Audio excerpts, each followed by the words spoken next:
बघा, गेल्या अनेक वर्षापासून साधारणतः 2022 पासून एक प्रलंबित विषय आहे.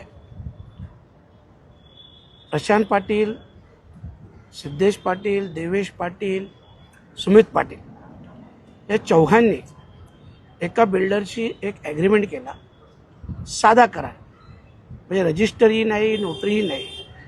करार होता 2012ला ॲग्रीमेंट केला साधा, आणि त्याला स्टॅम्प पेपर जोडलं 2016चं, आणि त्याच्यात प्रशांत पाटलांचा जो फोटो लावला तो 2018चा.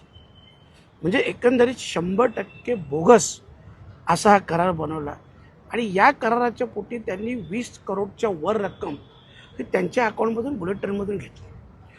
मुळात तो विषय असा आहे की ती जी सर्वे नंबरची जागा आहे, जे सर्वे नंबर किती असेल ते 28, ही सर्वे नंबर 28साठी माहितीसाठी सांगतो की बुलेट ट्रेनचा GR आला 2018ला नोव्हेंबर.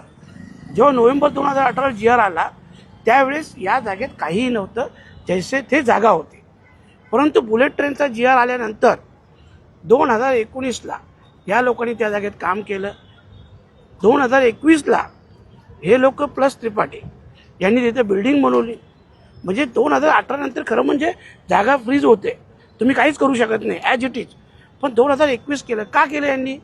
कारण यांना कल्पना होती त्या जागेची किंमत फॉर एक्झाम्पल पकडा 25 रुपये असेल, तर यांनी त्या जागेत 100 रुपयाचं स्ट्रक्चर उभं केलं. स्ट्रक्चर याच्यासाठी उभं केलं की सगळ्या अधिकाऱ्यांना मॅनेज करून, PWD असतील, इथले प्रांत असतील, नळदकर, सगळ्यांना मॅनेज करून 100 रुपयाचं स्ट्रक्चरची व्हॅल्युएशन 200 रुपये दाखवली. आणि 200 रुपये दाखवली, फॉर एक्झाम्पल तुम्हाला बोलतो मी, 200 रुपये दाखवली, आणि त्यांच्या नियमानुसार बुलेट ट्रेनच्या त्याची किंमत 2.5 पट दिली जाते.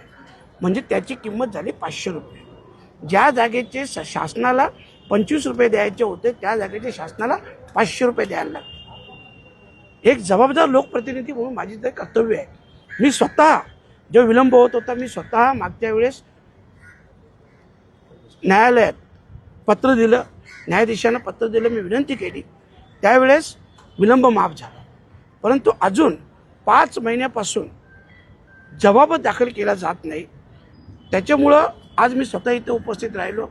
आणि तुमच्या माहितीसाठी सांगतो, ऑलरेडी ह्या लोकांनी 70 करोड प्लस रक्कम ही घेतलेली आहे.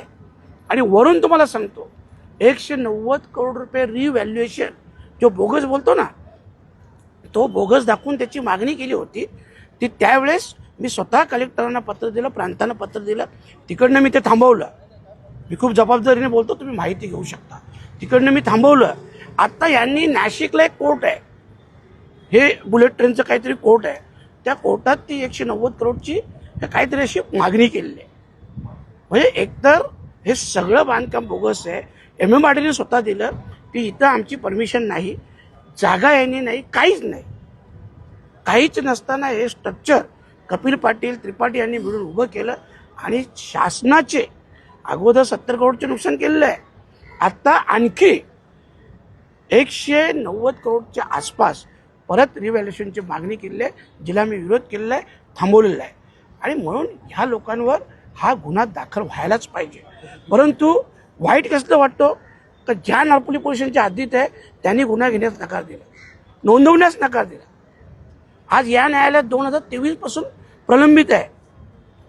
गुन्हा नोंद करण्याची परवानगी दिली जात नाही.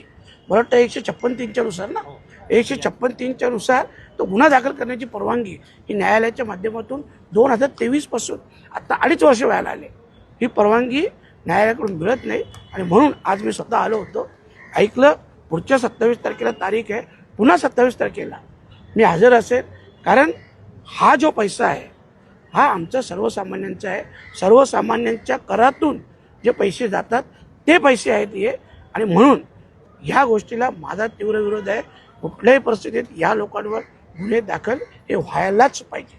आणि हा जो विषय जो मी बोललो, ज्याचे माझ्याकडे कागदोपत्री सगळे पुरावे आहेत, आणि हे सगळे पुरावे देखील माननीय न्यायाधीशांसोबत आम्ही सादर देखील केलेले आहेत, सगळे पुरावे.